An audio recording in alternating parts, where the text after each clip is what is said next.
Well, hello friends, I'm John, your whiskey neighbor, and today I thought I would take a quick look at some Irish whiskey. I can't think if I've done an Irish whiskey on the show, so we'll look at Black Bush, an Irish blend, and we'll look at Connemara Peated Irish whiskey. Catch you after the break.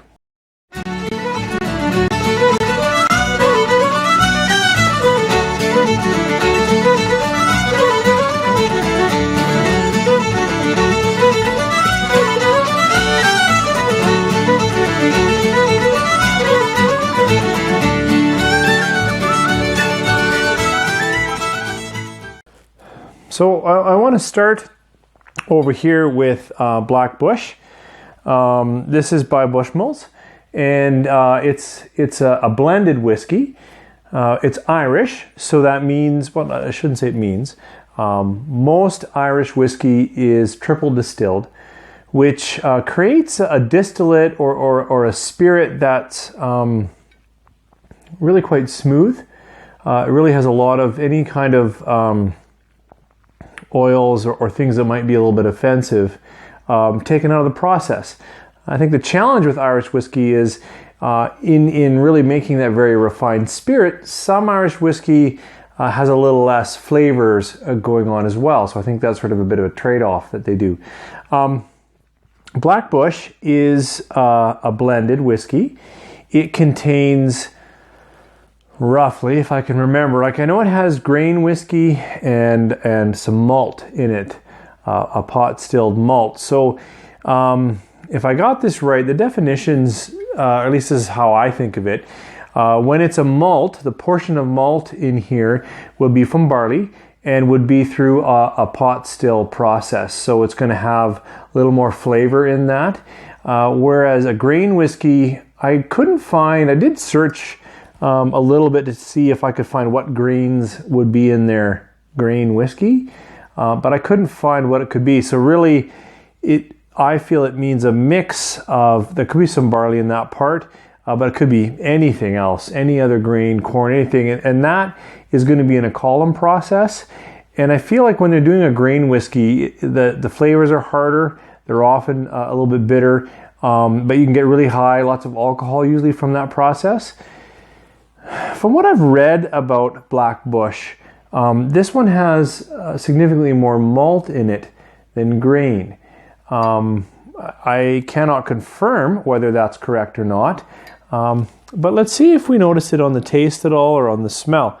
So, I should say, rather, okay, how is it Black Bush as opposed to just a different expression of Bushmills? I've talked about the malt and the grain components in the blend.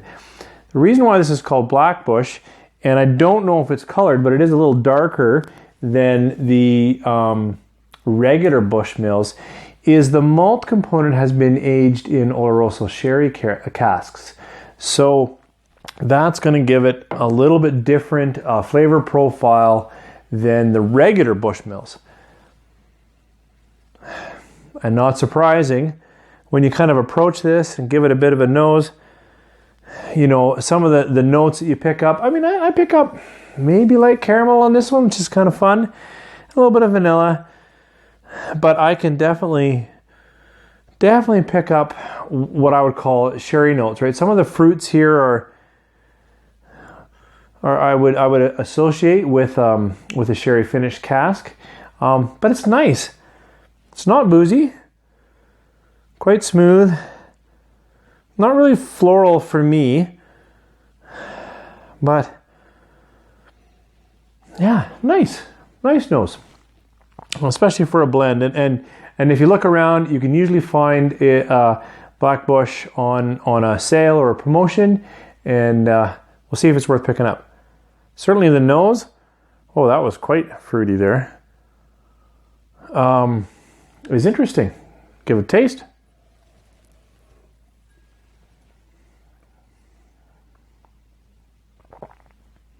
Okay, so I think the sweetness continues. Yeah, actually, I find a little more caramel again than I would expect in this blend, which is nice, light vanilla. Yeah, and the Sherry influence, actually, I think is better on the nose.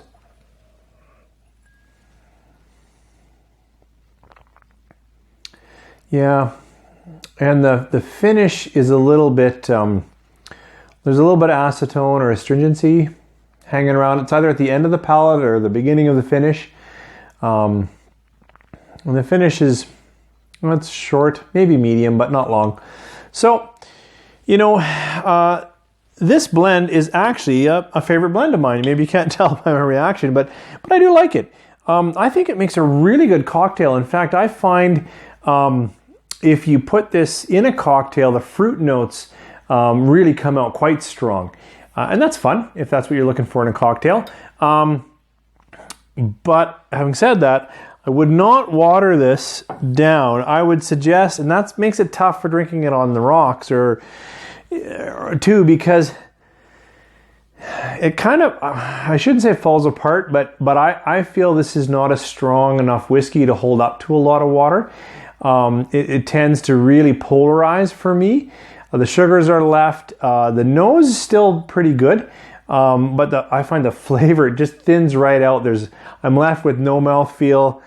Yeah, but boy, the nose is nice on this one. So we're shooting here in the end of 2017, and Jim Murray, for his 2018 Whiskey Bible, has put that out as his Irish blend of the year. So anybody like that says it's good, you should try it. If you haven't had it, you definitely should try it.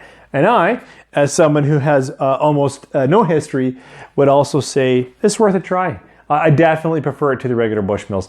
If I give it a star value, it's still not a wonderful whiskey for me. It's a nice blend. It's very affordable. Really sits only around about a 3-star for me. So sorry, Jim Murray. But you know, if you've been following me in my ratings, and I still haven't changed my system, you know, would still put it probably in the lower 80s. I have to look at it right now. But it's still not a bad whiskey in any way. 3-star whiskeys, lots of them I like, and I definitely do like this as a blend. Moving on over to the Connemara. So this is, you know, I don't know how to say the Kilbeggan Distilling Company, but this is also an Irish whiskey, but it's peated, which is very unusual for an Irish whiskey. I'm sad to say I could not find I couldn't find a lot of details on that. And my wife got it for me, which is wonderful, and I'm thankful for that. A little while ago when I was heading into, I can't remember what Irish festival we were going to, and I wanted to try an Irish whiskey, something new. And then we saw this on the shelves, and I was like, oh, I've never had a peated Irish whiskey. Let's give it a try. So it was kind of a neat purchase. Paid a lot more for it than I should have, or we should have, but it was a nice little gift. You know, when you give this a nose, it's got, you know, some nice peat smoke comes up on it. Not terribly ashy. A little more towards like a plant material peat. But, and some of the sweetness comes through. But I'm not really catching any notes from the casking or wood yet. I guess if I work at it, there's something there. Give this a quick taste.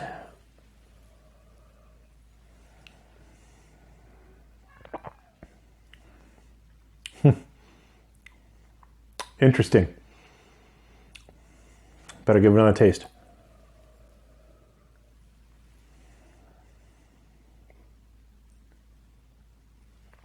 So, I don't know how old this is.